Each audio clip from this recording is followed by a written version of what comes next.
പേര് റോഷ്നി. ഞാൻ കണ്ണൂർ ജില്ലയിൽ നിന്നാണ് വരുന്നത്. ഞാൻ ആദ്യമായിട്ട് എനിക്ക് മാതാവിനും ഈശോയ്ക്കും നന്ദി പറയുന്നു. ഞാൻ ഉടമ്പടി എടുക്കാനുണ്ടായ കാരണം, എനിക്കൊരു 11 വയസ്സായ മകനുണ്ടായിരുന്നു. അവന് ജനിതക രോഗമായിരുന്നു. അവൻ മരണപ്പെട്ടു പോയി. അങ്ങനെ ഞാൻ ഭർത്താവിൻ്റെ കൂടെ ഗൾഫിൽ പോവുകയായിരുന്നു.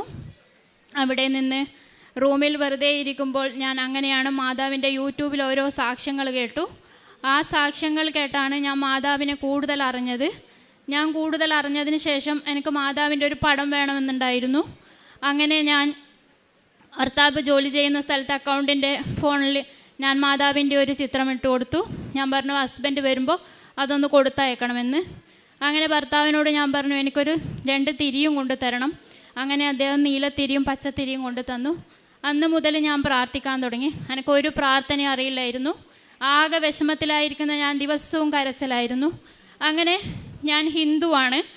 ഞാൻ അങ്ങനെ മാതാവിനെ പ്രാർത്ഥിക്കാൻ തുടങ്ങി. അവിടുത്തെ 4 മണിക്ക് എഴുന്നേറ്റ് ഞാൻ പ്രാർത്ഥിക്കും. ഞാൻ മാതാവിൻ്റെ ഓരോ സാക്ഷ്യങ്ങളും കേൾക്കുമ്പോൾ ഞാൻ മാതാവിനോട് ചോദിക്കും, മാതാവേ എനിക്കൊരു കുഞ്ഞിനെ തന്നൂടെ? എൻ്റെ മോനെ കൊണ്ടുപോയി, ഞാൻ ഒറ്റയാളല്ലേ, എനിക്ക് ജീവിതം മുമ്പോട്ട് കൊണ്ടുപോകാൻ കഴിയുന്നില്ല, എൻ്റെ ജീവൻ എടുക്കേണ്ടി വരും, അങ്ങനെയാണെങ്കിൽ എനിക്ക് ജീവിക്കാൻ പറ്റുന്നില്ല എന്ന് പറഞ്ഞു. അങ്ങനെ ഞാൻ ദിവസവും, എനിക്കൊരു പ്രാർത്ഥന അറിയില്ലായിരുന്നു. എൻ്റെ തൊട്ടടുത്തൊരു കുട്ടി ഉണ്ടായിരുന്നു, അവർ ക്രിസ്ത്യാനായിരുന്നു. ഞാൻ അവളോട് ചോദിച്ചു, ഇതെങ്ങനെയാണ് ഈ പ്രാർത്ഥനയെല്ലാം ചെയ്യേണ്ടത്? എല്ലാവർക്കും ഇങ്ങനെ സാക്ഷ്യങ്ങളെല്ലാം പറയുന്നുണ്ടല്ലോ, സാധിക്കുന്നുണ്ടല്ലോ. അവൾ പറഞ്ഞു, അവൾ എനിക്ക് കൊന്ത ചൊല്ലാൻ പഠിപ്പിച്ചു തന്നു. വിശ്വാസ പ്രമാണമെല്ലാം ഞാൻ എഴുതി പഠിച്ചു. എല്ലാ കൊന്ത ചൊല്ലാനും എല്ലാം ഞാൻ എഴുതി പഠിക്കാൻ തുടങ്ങി. അങ്ങനെ ഞാൻ എല്ലാ പ്രാർത്ഥനയും ചൊല്ലാനും എഴുതാനും എഴുതി പഠിച്ചു. ഞാൻ അങ്ങനെ 4 മണിക്ക് എഴുന്നേറ്റ് പ്രാർത്ഥിച്ചു. ഞാൻ എപ്പോഴും മാതാവിനോട് പറയും, ഞാൻ അങ്ങനെ light A candle prayer request ഇട്ടു. 22/2/2023 ഞാൻ പ്രെയർ റിക്വസ്റ്റ് ഇട്ടു. അങ്ങനെ ഞാൻ മാതാവിനോട് ഒറ്റ കാര്യം എഴുതിയിട്ടുള്ളൂ. അതിൽ 6 കാര്യം എഴുതാം. പക്ഷേ എനിക്ക് ഒറ്റ കാര്യം വേണ്ടു, എൻ്റെ മകനെ എനിക്ക് തിരിച്ചു തരണം, അല്ലെങ്കിൽ എൻ്റെ ജീവൻ അങ്ങ് എടുക്കണം. അങ്ങനെ ഞാൻ ഇട്ടതിന് ശേഷം എനിക്ക് മാതാവ് ഒരു സ്വപ്ന ദർശനം കാണിച്ചു തന്നു.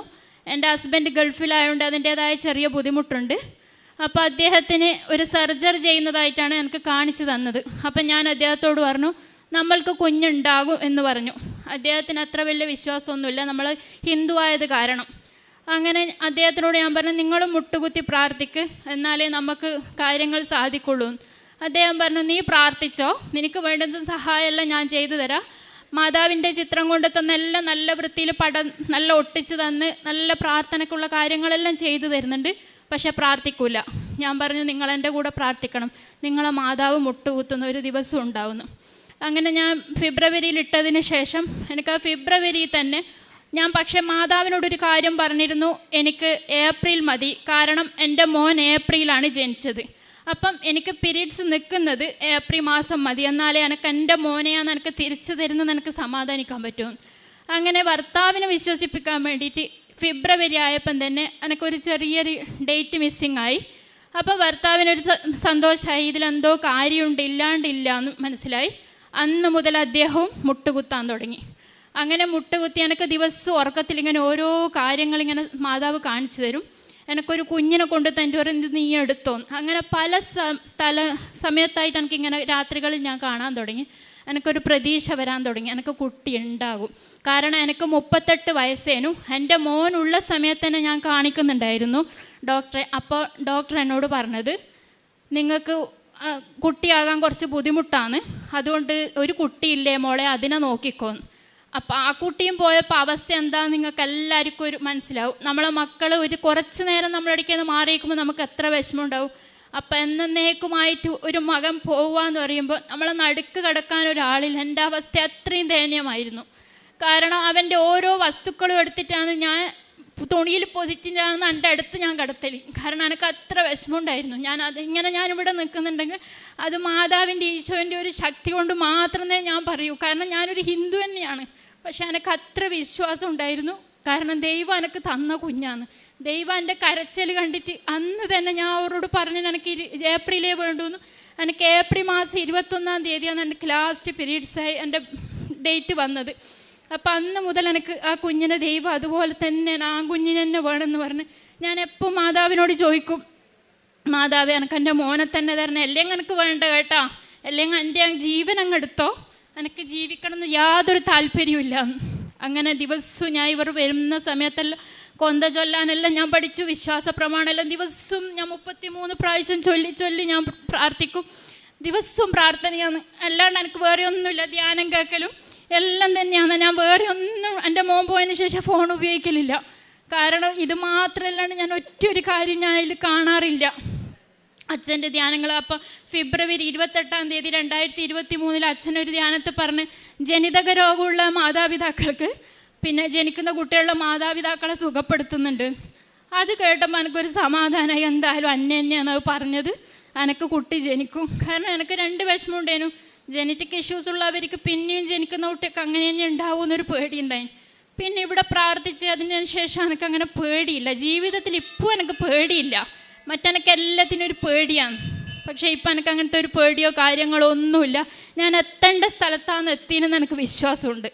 കാരണം ഞാൻ എന്നിട്ട് എൻ്റെ മോൻ്റെ 1 വർഷത്തെ ചടങ്ങിന് വേണ്ടി മെയ് 25 ഞാൻ ഗൾഫിൽ നിന്ന് നാട്ടിലേക്ക് വന്നു.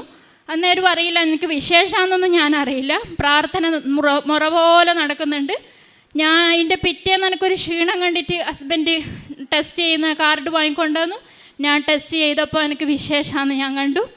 ഞാനങ്ങനെ മാതാവിന് ഈശോനോട് ബാത്റൂമിൽ തന്നെ ഞാൻ പറഞ്ഞു, മാതാവേ ഈശോയെ നന്ദി.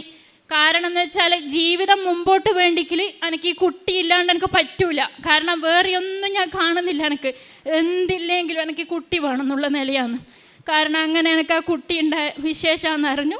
സമാധാനത്തിൽ ഞാൻ നിന്നു. എനിക്ക് എന്നിട്ട് വേറെ കോംപ്ലിക്കേഷനായിട്ട് ഒന്നും ഉണ്ടായിട്ടില്ല. 38 വയസ്സായിന്. ഞാൻ എന്നിട്ട് അങ്ങനെ ഇവിടെ ഉടമ്പടി എടുത്തത് എൻ്റെ മോനെ പ്രസവിച്ചതിന് ശേഷമാണ് ഞാൻ വന്നത്.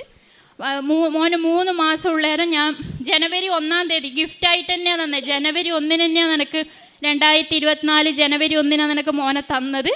അങ്ങനെ ഞാൻ 3 മാസം മോനായിരുന്നു. ഞാൻ പറഞ്ഞു ഞാൻ എവിടെയും കൊണ്ടുപോകില്ല, ആദ്യം മാതാവിൻ്റെ അടുത്ത് ഈശോൻ്റെ അടുത്ത് മോനെ കാണിച്ചിട്ടേ ഞാൻ ഒരു സ്ഥലത്തും കൊണ്ടുപോകുള്ളൂ. അങ്ങനെ ഞാനിവിടെ വന്നു. ആദ്യം തന്നെ മാതാവിന് ഈശോയ്ക്കും കൊണ്ടുവന്ന് കാണിച്ചു. അന്ന് ഞാൻ ഉടമ്പടി എടുത്തു. പിന്നെ ഇപ്പോൾ ഉടമ്പടി തന്നെയാണ്. ഞാൻ മോൻ 1.5 വയസ്സായി. ഞാൻ 5 തവണ ഇവിടെ വന്നിട്ടുണ്ട്. കാരുണ്യ പ്രവൃത്തിയായിട്ടെന്ന് വെച്ചാൽ ഒരു അനാഥാലയമുണ്ട്, പ്രത്യാശ ഭവൻ എന്ന് പറയുന്നത്. അവിടെ ഞാൻ ഒരു 100 പേരുണ്ട്. അവർക്ക് ഭക്ഷണം ഞാൻ 2 തവണകളായിട്ട് കൊടുത്തിട്ടുണ്ട്. എനിക്ക് കഴിയുന്ന അവസ്ഥയിൽ ഞാൻ എങ്ങനെയായാലും കൊടുക്കും എന്നുള്ളത് തന്നെയാണ്.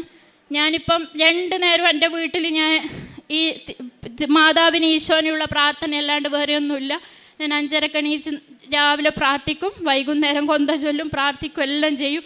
വേറെ ഒന്നുമില്ല. എന്നെ ഒരുപാട് ആൾ കളിയാക്കിയിട്ടുണ്ടോ, നിങ്ങൾ മതം മാറിയോ എന്ന് ചോദിച്ചിട്ട് ഞാൻ പറഞ്ഞു, എൻ്റെ ആ സാഹചര്യത്തിൽ എന്നെ കൈപിടിച്ചുയർത്തിയത് ഈ ദൈവമാണ്, അതുകൊണ്ടാണ് ഞാൻ പ്രാർത്ഥിക്കുന്നത്. അത് നിങ്ങൾ കളിയാക്കുന്നവർ കളിയാക്കോട്ടെ, എനിക്ക് പ്രശ്നമൊന്നുമില്ല. കാരണം അന്നും ഇന്നും ഞാൻ ഒച്ചത്തിൽ തന്നെ എൻ്റെ വീട്ടിൽ നിന്ന് പ്രാർത്ഥിക്കൽ. ആര് കേട്ടാലും എനിക്ക് ഒരു വിഷയമില്ല. കാരണം ഇന്നിങ്ങനെ നിൽക്കണ്ടെങ്കിൽ ഈ ദൈവത്തിൻ്റെ ഒരു അനുഗ്രഹം കൊണ്ടാണ്. കാരണം മെഡിസിൻ എടുത്തിട്ടാണ് ഞാൻ പോയത്. മെഡിസിൻ എടുത്ത് പോയിട്ട് നോക്കുമ്പോൾ എനിക്കൊന്നും നടന്നിട്ടില്ല. പയ്യൻ ഞാൻ പറഞ്ഞു ഇനി ഞാൻ മെഡിസിൻ കുടിക്കൂല. ഡോക്ടർ ബസ് പറഞ്ഞ് വീട്ടിൽ നിന്ന് കുടുംബക്കാരാണ് കൊടുത്തയക്കൽ. ഡോക്ടർ പറഞ്ഞു ഇനി നാട്ടിൽ വരാൻ പറയാം. ഞാൻ പറഞ്ഞു നാട്ടിൽ വന്നാൽ ഇനി IVF ആയിരിക്കും, ഒരിക്കലും ഞാൻ IVF ചെയ്യൂല. കാരണം ഞാൻ നോർമലായിട്ട് ആദ്യത്തെ കുഞ്ഞിനെ പ്രസവിച്ചിന്. അതുകൊണ്ട് ഇനി എനിക്ക് IVF ഒന്നും ചെയ്യാൻ കഴിയില്ല. ഇനി അങ്ങനെയൊന്നും ഇല്ലെങ്കിൽ മരണം തന്നെ ഉറപ്പ്. അത് ഭർത്താവിനോട് ഞാൻ പറഞ്ഞു ഇനി ഞാൻ വേറെ ഒന്നും ചെയ്യില്ല, ആകെ ഒറ്റൊരു കാര്യം, ഈ കാര്യം നടന്നില്ലേ മരണം, വേറെ ഒന്നുമില്ല. കാരണം ജീവിക്കാൻ കഴിയില്ല. അങ്ങനെയാണ് എൻ്റെ മാതാവ് ഈശോൻ കൈപിടിച്ചുയർത്തിയത്. ഞാനിപ്പോഴും എല്ലാവരോടും പറയലുണ്ട്, എനിക്ക് ആകെ എൻ്റെ ജീവിതം തിരിച്ചു കിട്ടിയത് ഞാൻ ഈ മാതാവിൽ ഈശോയിലും വിശ്വസിച്ചതിന് ശേഷം. കാരണം എൻ്റെ മോൻ ക്രിസ്ത്യൻ സ്കൂളിലാണ് പഠിച്ചിന്, ശ്രീപുരം ഇംഗ്ലീഷ് മീഡിയം സ്കൂളാണ്. അവിടെ 6 വരെ ഓൻ പഠിച്ചിട്ടുണ്ട്. അപ്പോൾ അവിടുത്തെ ഫാദർ എന്നെ വിളിച്ചിട്ട് പറഞ്ഞു, മോൻ സർജറിക്ക് അഡ്മിറ്റായ ദിവസം ഓന് ധമനി പൊട്ടിയിട്ടാണ് മരണപ്പെട്ടത്. അപ്പോൾ ഫാദർ എന്നോട് പറഞ്ഞു നമ്മൾ പ്രാർത്ഥിച്ചിട്ടുണ്ട്. ഞാൻ മനസ്സിൽ വിചാരിച്ചത്, അന്നത്തെ മനസ്സിൽ ഞാൻ വിചാരിച്ചത്, ഓ നിങ്ങൾ പ്രാർത്ഥിച്ചിട്ട് എന്നാ വേണ്ട അതിലും വലിയ ഡോക്ടറെ അടുത്തല്ലേ എത്തിയിട്ടുള്ളതെന്ന് അന്ന് വിചാരിച്ചോളാം ഞാൻ. പക്ഷേങ്കിൽ ഞാൻ ഇപ്പം വിശ്വസിക്കുന്നത് അന്നേ ദൈവം എന്നെ കൈ തൊട്ടിന്. കാരണം എന്ന് വെച്ചാൽ എൻ്റെ മോൻ സർജറിക്ക് പോകുന്ന ദിവസം ഒരു 11 വയസ്സുള്ള കുട്ടി, ഒരിക്കലും കുട്ടി കരഞ്ഞിട്ടല്ലാണ്ട് പോവില്ല. ആ കുട്ടി എന്നോട് ചോദിച്ച ചോദ്യം, അമ്മ ആരല്ല പുറത്തുള്ളത് എന്നാ എന്നോട് ചോദിച്ചത്. ഞാൻ പറഞ്ഞു എല്ലാവരും ഉണ്ട് മോനെ. ആ സർജറിക്ക് പോകുന്ന കുട്ടി ഈ തമ്പ് വിരൽ പൊന്തിച്ചിട്ടാണ് എന്നോട് പറയുന്നത്, അമ്മ ധൈര്യമായിരിക്കണം എന്ന്. അപ്പം ഞാൻ അന്ന് മുതൽ വിശ്വസിച്ച് അവരെ പ്രാർത്ഥനയിൽ എൻ്റെ മോൻ്റെ കാര്യം ദൈവം കേട്ടിനെന്ന്. അതിപ്പം എനിക്ക് മനസ്സിലാകുന്ന കേട്ടോ. അന്നൊന്നും എനിക്ക് മനസ്സിലായിട്ടില്ല. എനിക്ക് വിശ്വാസത്തിൽ ഞാൻ അങ്ങനെ വരുത്തൂല്ല. എനിക്ക് മാതാവിനൊന്നും അറിയേയില്ല. ഞാൻ അങ്ങനെ കേട്ടിട്ടില്ല. യേശു അപ്പനെ കേട്ടിട്ടുണ്ട്, പക്ഷെ മാതാവിനെ ഞാൻ കേട്ടിട്ടില്ല. അതുകൊണ്ട് എനിക്ക് ഇത്രയും തന്ന എൻ്റെ മോനെ തന്നതിന് ഞാൻ ഒരുപാട് നന്ദി പറയുന്നു ഈശോപ്പനും മാതാവിനും. മോൻ്റെ പേര്, ആദ്യത്തെ മോൻ്റെ പേര് റിൻഷിൻ എന്നാണ്, ഇപ്പോഴത്തെ മോൻ്റെ പേര് ഋഷിൻ. മാതാവിന് ഈശോയ്ക്ക് ഒരുപാട് നന്ദി. 2 കൊരിന്തോസ് 6-ാം അധ്യായം 2-ാം തിരുവചനം. സ്വീകാര്യമായ സമയത്ത് ഞാൻ നിൻ്റെ പ്രാർത്ഥന കേട്ടു, രക്ഷയുടെ ദിവസത്തിൽ ഞാൻ നിന്നെ സഹായിക്കുകയും ചെയ്തു. ഇതാ ഇപ്പോൾ സ്വീകാര്യമായ സമയം, ഇതാ ഇപ്പോൾ രക്ഷയുടെ ദിവസം. റോഷ്നി എന്ന ഈ മകൾ തൻ്റെ ദാമ്പത്യ ബന്ധത്തിൽ, കുടുംബജീവിതത്തിൽ വന്ന വലിയൊരു വേദന, ആ വേദനയെ തുടർന്ന് പരിശുദ്ധ അമ്മയെക്കുറിച്ച് അറിയുന്നതും ഉടമ്പടിയിലേക്ക് കടന്നു വരുന്നതും ഉടമ്പടിയിലൂടെ മകൾക്ക് ലഭിക്കുന്ന കുഞ്ഞിനെക്കുറിച്ചുമാണ് നമ്മളോട് സാക്ഷ്യപ്പെടുത്തിയത്.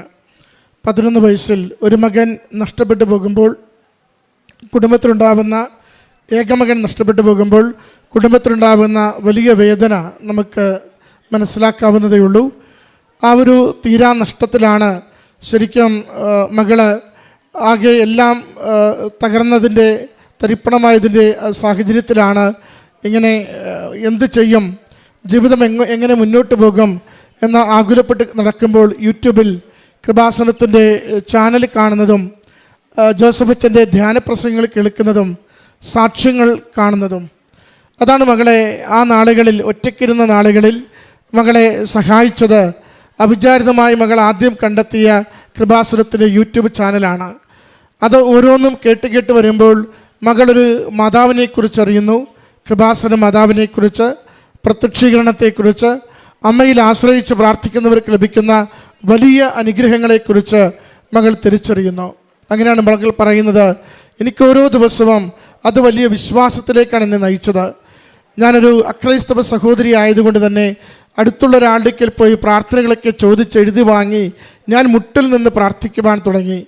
അത് ദൈവസന്നിധിയിലുള്ള ഒരു എളിമപ്പെടുത്തലാണ്.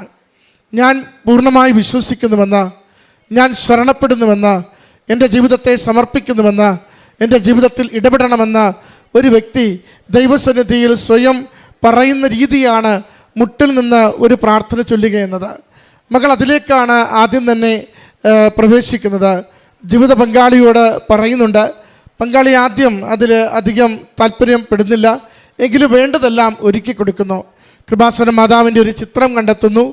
അത് പ്രിൻ്റ് എടുത്ത് സുന്ദരമായിട്ട് തൻ്റെ മുറിയിൽ, പ്രാർത്ഥനാ മുറിയിൽ സൂക്ഷിച്ചുകൊണ്ട് അമ്മയുടെ അരികിൽ തിരികൾ കത്തിച്ചു വെച്ചാണ് പ്രാർത്ഥന തുടങ്ങുക. ലൈറ്റ് കാൻഡിൽ പ്രേരിട്ട് ഒറ്റ നിയോഗമേ വെക്കുന്നുള്ളൂ, എനിക്ക് ഒരു കുട്ടിയെ വേണം. പ്രായമേറെ എത്തിയിട്ടുണ്ട്, 38 വയസ്സ്, അത്യാവശ്യം ഹൈ റിസ്ക് ഏജാണ്. എങ്കിലും അമ്മയുടെ തിരുനടയിൽ അസാധ്യമെന്ന് മറ്റുള്ളവർ പറയുമ്പോൾ, നാട്ടിൽ ഡോക്ടർമാർ ചികിത്സിച്ചിട്ട് പോലും ശരിയാകാതെ നിൽക്കുമ്പോൾ, ഇനി IVF പോലെ നോക്കാമെന്ന് അവർ തന്നെ കുടുംബത്തിൽ ആലോചിക്കുമ്പോൾ, ആ സമയത്താണ് ഇതിനോടൊന്നും താല്പര്യമില്ലാതെ, മരുന്നോ ഔഷധമോ അല്ല, ഞാൻ വിശ്വസിച്ച് പ്രാർത്ഥിക്കുന്ന എൻ്റെ ദൈവത്തിൻ്റെ കരത്തിൻ്റെ ശക്തിയാൽ, എൻ്റെ അമ്മ മാതാവിൻ്റെ സംരക്ഷണയാൽ എനിക്കുദരത്തിൽ ആരോഗ്യമുള്ള കുഞ്ഞിനെ അമ്മ നൽകി അനുഗ്രഹിക്കുമെന്ന പ്രത്യാശയോടുകൂടി മകൾ പ്രാർത്ഥിക്കുന്നത്. ആ പ്രാർത്ഥനയുടെ നിഷ്കളങ്കതയാണ് 2 കാര്യങ്ങൾ അമ്മ മാതാവിനോട് ചോദിക്കുന്നത്. ഒന്ന്, എൻ്റെ കുഞ്ഞ് ജനിച്ച ഏപ്രിൽ മാസം എനിക്ക് ഉദരത്തിലൊരു കുഞ്ഞിനെ ഉരുവാക്കി തരണം. എനിക്കൊരു ആൺകുട്ടിയായിരുന്നു, അതുപോലെ തന്നെ അമ്മ അറിഞ്ഞ് എനിക്കൊരു ആൺകുട്ടിയെ തരണം. 2 കാര്യങ്ങൾ ആ ഹൃദയത്തിൻ്റെ നിഷ്കളങ്കതയിലാണ് അവളുടെ ഭാഷയിൽ ചോദിക്കുന്നത്. പ്രിയമുള്ളവരെ, ഈ അൾത്താരയിൽ ഈ കൈക്കുഞ്ഞുമായി ഈ അമ്മയും ഈ അപ്പനും നിൽക്കുമ്പോൾ ലോകത്തോട് വിളിച്ചു പറയുന്നത്, ദൈവത്തിന് അസാധ്യമായി ഒന്നുമില്ല. കാലം എത്ര കഴിഞ്ഞാലും, എന്തൊക്കെ എതിർപ്പുകൾ നമുക്ക് ശാരീരികമായി ഉണ്ടെന്ന്, കുറവുകളുണ്ടെന്ന് മറ്റുള്ളവർ പറഞ്ഞാലും, ഇനി സാധ്യതയില്ലെന്ന് ആരൊക്കെ നമ്മളെക്കുറിച്ച് വിധി എഴുതിയാലും, ദൈവം അതെല്ലാം പൊളിച്ചെഴുതുന്നവനും നമുക്ക് വേണ്ടി നന്മയായിട്ടുള്ളത് നൽകുവാൻ എപ്പോഴും തൽപരനുമാണ്. അതുകൊണ്ടാണ് ഈ കരങ്ങളിലിരിക്കുന്ന ഓമനത്തമുള്ള കുഞ്ഞ് ലോകത്തോട് പറയുന്നു, ഞാൻ ഈ ദമ്പതികൾക്ക് ഇവരുടെ ദാമ്പത്യത്തിന് ദൈവത്തിൻ്റെ സമ്മാനമായി, കൃപാസന മാതാവിൻ്റെ അടയാളമായി, പ്രത്യക്ഷീകരണത്തിൻ്റെ അടയാളമായി വൈകിയ വേളയിൽ ആരോഗ്യത്തോടെ ഈ മാതാപിതാക്കൾക്ക് ലഭിച്ച ദാനമാണെന്ന്. പ്രിയമുള്ളവരെ, നമ്മുടെ ഏതൊരു ജീവിത വിഷയത്തെയും ശാന്തതയോടെ ശരണത്തോടെ അമ്മയുടെ കരങ്ങളിൽ കൊടുത്ത് പ്രാർത്ഥിക്കാം. ആവർത്തിച്ച ഹൃദയത്തോട് പറഞ്ഞുകൊണ്ടിരിക്കണം, ദൈവം വലിയ കാര്യങ്ങൾ നമുക്ക് വേണ്ടി ചെയ്തു തരുവാൻ സദാ സന്നദ്ധരാണ്. നമ്മുടെ ജീവിതത്തെ അവിടുന്ന് ആഗ്രഹിക്കുന്നത് പോലെ ക്രമപ്പെടുത്തുവാൻ തയ്യാറാവണം. കരങ്ങളടിച്ച് ഈ സാക്ഷ്യം സമർപ്പിക്കാം. അത്യപൂർവ ദൈവാനുഭവങ്ങൾ ഇനി നിങ്ങൾക്കും സ്വന്തം. ഈ യൂട്യൂബ് ചാനൽ ഇതുവരെ സബ്സ്ക്രൈബ് ചെയ്തിട്ടില്ലെങ്കിൽ ഇപ്പോൾ തന്നെ സബ്സ്ക്രൈബ് ചെയ്യുക.